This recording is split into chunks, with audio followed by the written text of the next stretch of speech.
Recycling metals and it's environmental impact. आज हम discuss करेंगे कि हम मेटल की रिसाइकलिंग किस तरह से कर सकते हैं और इसके एनवायरनमेंट पे क्या इम्पैक्ट होते हैं जी। ठीक है, तो मेटल जो है ये लिमिटेड सोर्स है। ठीक है, जो कि हम अर्थ से हासिल करते हैं।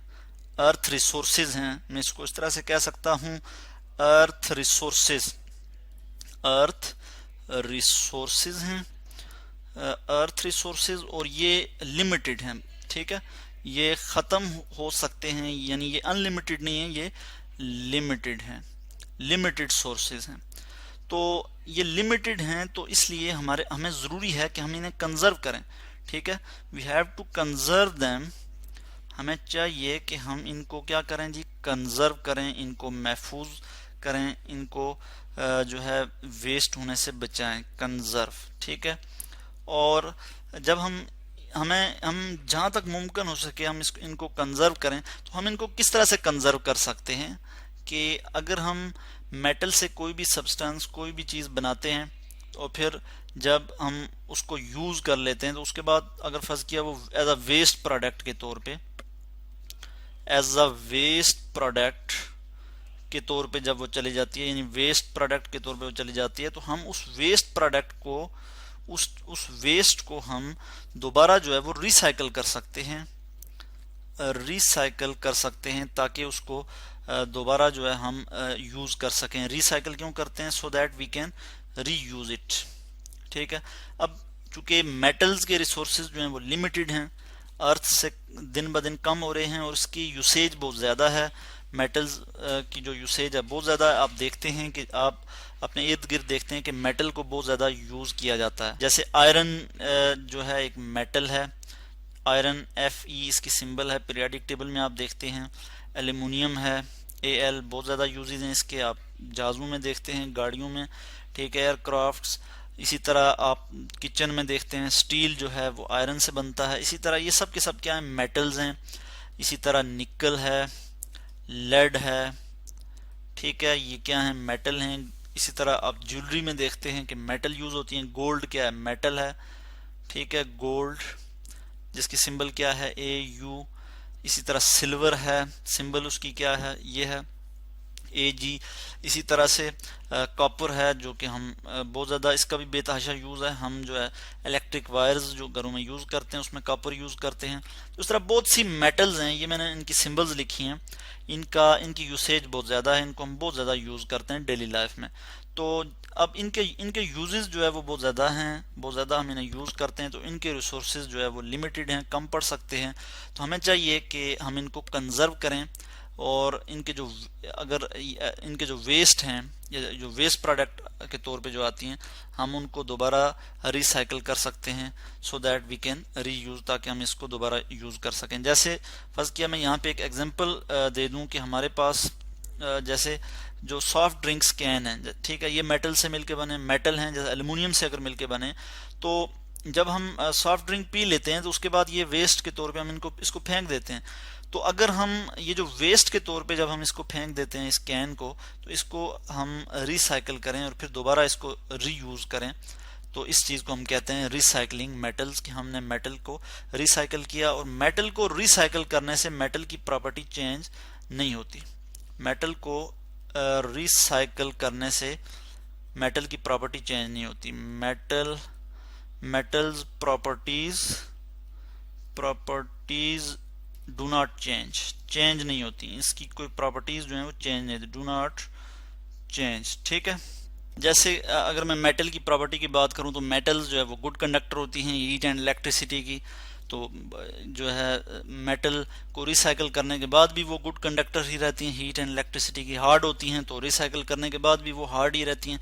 जैसे यहाँ पे मैं अगर आपको बताऊं, एग्जांपल के तौर पे अगर यहाँ पे आपको बताऊं कि हम जो मेटल हासिल करते हैं, कहाँ से हासिल करते हैं? हम मेटल अर्थ से हासिल करते हैं। और किस फॉर्म में मेटल हम हासिल करते हैं? ओर होती है, ओर से हम मेटल हासिल करते हैं, ज़मीन के नीचे ओर से ओर निकालते हैं। और क्या है कि इसमें मेटल है, और मेटल के साथ कुछ इम्प्योरिटीज हैं, कुछ और सब्सटेंसेस हैं, कुछ और मेटल्स हो सकती हैं। तो उनको जब हम रिमूव करते हैं, और मेटल कोई पर्टिकुलर मेटल जो है हम उसमें से एक्सट्रैक्ट करते हैं, तो वो जो है वो जो मेटल है वो इम्प्योर मेटल होगी, या फिर हम कहते हैं कि और से जब हम मेटल हासिल करते हैं फिर उसको हम प्यूरिफाई करते हैं, प्योर मेटल में चेंज करते हैं और अपना डिज़ायर ऑब्जेक्ट कोई भी चीज़ हम बनाते हैं। जैसे फ़र्ज़ किया मैं यहाँ पे एग्जांपल के तौर पे यहाँ पे ले लेता हूँ कि फ़र्ज़ किया ये हमारे पास एक मेटल है, ठीक है, जो कि जिसमें कुछ इम्प्योरिटीज़ भी हैं, कुछ और मेटल्स भी हो सकती हैं एज आ इम्प्योरिटी, और हम इसको इस तरह से दिखा देते हैं। तो इसको हम कहते हैं कि ये क्या है, इम्प्योर मेटल है, ठीक है। इम्प्योर मेटल है तो इसको जब हम प्यूरिफाई करते हैं तो हमारे पास फ़र्ज़ किया जो है ये प्योर मेटल इस फॉर्म में आ जाती है, ठीक है जी। ये हमारे पास एक प्योर मेटल है, प्योर मेटल। अब प्योर मेटल से हम कोई भी ऑब्जेक्ट बनाते हैं। जैसे यहाँ पे अगर मैं एग्जांपल के तौर पे लूँ तो कोई गाड़ी की अगर मैं एग्जांपल लेता हूँ कि कार बनाते हैं, ठीक है जी। कार में आपको पता है यूज़ होती हैं मेटल्स, ठीक है, एल्युमिनियम यूज़ होती है, जैसे इसी तरह आयरन यूज़ होती है। तो इस तरह से आयरन, स्टील, ठीक है, ये चीज़ें यूज़ होती हैं। तो इससे हम फर्ज किया कार बना लेते हैं हम, ठीक है। हमने कार बना ली तो अब हम क्या करेंगे, फर्ज किया कार जो है वो टूट जाती है या ओल्ड हो जाती है, बहुत पुरानी हो जाती है, उसके बाद वो यूज़ के काबिल नहीं रहती या टूट जाती है, एक्सीडेंट हो जाता है। तो उसके बाद हम वो जो उसमें जो मेटल है उसको हम क्या करते हैं, फिर उसको रीयूज़ करने के लिए उसको फिर हम सबसे पहले जो है उसको क्रश किया जाता है, ठीक है, उसको तोड़ा जाता है, ठीक है। और इस तोड़ने से मेटल की प्रॉपर्टी चेंज नहीं होती, ठीक है। मेटल को पीसेस में फर्ज किया हमने तोड़ दिया है जी, ठीक है। अब ये जो मेटल है, हम कहते हैं कि ये जो मेटल है इसको हमने क्रश कर लिया।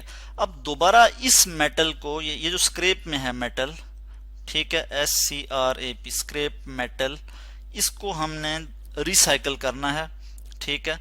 यानी दोबारा ये इसमें जो इम्प्योरिटीज़ हैं उनको हमने साफ़ करना है, उसको प्योर मेटल में कन्वर्ट करना है और फिर दोबारा से हम डिफरेंट चीज़ें बनाएंगे, डिफरेंट उससे जो है हम सब्सटेंसेस को बना सकते हैं। तो इस चीज़ को हम कहते हैं कि ये क्या है, रिसाइकलिंग है।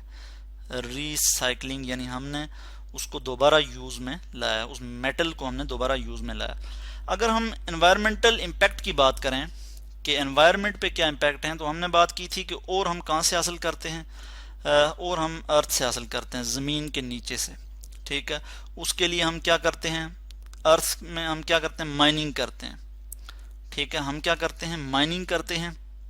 तो माइनिंग की वजह से बहुत ज़्यादा लैंड जो है वो अनसाइटली हो जाती है। हम इसको इस तरह से दिखा सकते हैं, आपको मैं आपको दिखा देता हूँ यहाँ पे अनसाइट लैंड इस तरह से, यानी उस पे कोई प्लांट्स नहीं हैं, ठीक है, टोटल अनसाइट लैंड हो जाती है जिसकी जो कि प्लांट्स और एनिमल को जो है उनको सपोर्ट नहीं करती, ठीक है। तो जब हम माइनिंग करते हैं तो इसकी वजह से सबसे मेन प्रॉब्लम ये भी है कि लैंड अनसाइटली हो जाती है, ठीक है। और उसके अलावा यानी उस पर कोई प्लांट्स वगैरह की ग्रोथ नहीं होती, ठीक है, और जो कि प्लांट्स और एनिमल के लिए जो है वो सपोर्टेबल नहीं है, ठीक है। तो जब हम और जो है वो एक्सट्रैक्ट करते हैं, फर्ज किया यहाँ पे मैं एग्जांपल ले लेता हूँ कि 100 टन जब हम और एक्सट्रैक्ट करते हैं, 100 टन्स, ठीक है, मेटल और जो हम एक्सट्रैक्ट लेते हैं ज़मीन से जो है वो निकालते हैं माइनिंग की मदद से, ठीक है। तो उसमें से टोटल 10 टन्स जो है वो मेटल हमें हासिल होती है, प्योर मेटल। और 90 टन जो है वो वेस्ट के तौर पे जाता है, 90 टन वेस्ट। वो जो 90 टन वेस्ट है वो क्या है, वो जो इस एक्सट्रैक्शन के नतीजे में, मेटल की एक्सट्रैक्शन के नतीजे में निकला है, उसको हमने डिस्पोज ऑफ भी करना है, ठीक है। और अगर उसको केयरफुली डिस्पोज ऑफ ना किया जाए तो वो 90% यानी जो 100 में से 90 टन जो है वेस्ट है, 10 टन जो है मेटल है, तो 90% जो वेस्ट है वो क्या है, हार्मफुल है लिविंग थिंग के लिए। वो पोल्यूशन काज करेगा, वो क्या काज करेगा, पोल्यूशन, और वाटर पोल्यूशन काज कर सकता है। वाटर में लीच डाउन होके, वाटर में सरयत करके, ठीक है, नीचे पानी के नीचे जाके उसके बाद लैंड को पोल्यूट कर देगा, ठीक है। और इस तरह से लिविंग थिंग के लिए हार्मफुल हो जाएगा। इसी तरह जो हम उसकी वो जो मेटल एक्सट्रैक्ट करेंगे, उसके लिए जो हम मेटल एक्सट्रैक्शन के लिए, मेटल को प्यूरिफाई करने के लिए हम जो है क्या करेंगे, हमें एनर्जी की ज़रूरत होगी, एनर्जी। और एनर्जी हमें कहाँ से हासिल होगी, हम उसके लिए फ्यूल बर्न करेंगे, फॉसिल फ्यूल जो है फॉसिल फ्यूल। फॉसिल फ्यूल जब बर्न करेंगे तो फॉसिल फ्यूल से भी कुछ क्या होगा, ये भी एक एक्सपेंसिव प्रोसेस है। फॉसिल फ्यूल भी लिमिटेड सोर्सेज हैं, रिसोर्सेज हैं ज़मीन के नीचे से जो हासिल होते हैं। ठीक है, हज़ारों साल पहले जो प्लांट्स और एनिमल के डेड रिमेन्स थे वो ज़मीन के नीचे चले गए और वो फॉसिल फ्यूल में कन्वर्ट हो गए। ज़मीन से जो हम क्रूड ऑयल निकालते हैं उसको प्यूरिफाई करते हैं, उसके बाद पेट्रोल, डीजल या जो भी फॉसिल फ्यूल हैं वो हम यूज़ करते हैं। तो फॉसिल फ्यूल हम बर्न करते हैं ताकि हम मेटल को प्यूरिफाई कर सकें, मेटल में से इम्प्यूरिटीज़ को रिमूव कर सकें। तो इस तरह से जो है हम एनर्जी लॉस भी होता है जब हम मेटल को और से हासिल करते हैं और उसको फिर प्यूरिफाई करते हैं। और फिर जो फॉसिल फ्यूल जब बर्न होते हैं तो उससे भी एयर पोल्यूशन काज होती है। ठीक है, एयर पोल्यूशन होती है। तो इसलिए ये इट इज़ बेटर कि हम मेटल्स को रिसाइकल करें, मेटल को रिसाइकल किया जाए और उससे क्या हो कि उससे उसके एनवायरमेंटल इम्पैक्ट भी कम होंगे, कि एनवायरनमेंट पे उसके बुरे असरात नहीं होंगे, बल्कि हम कम एनर्जी को यूज़ करते हुए मेटल को रिसाइकल करके हम अपने यूज़ में ला सकते हैं। तो इस तरह से आज हमने पढ़ा recycling metals and it's environmental impact.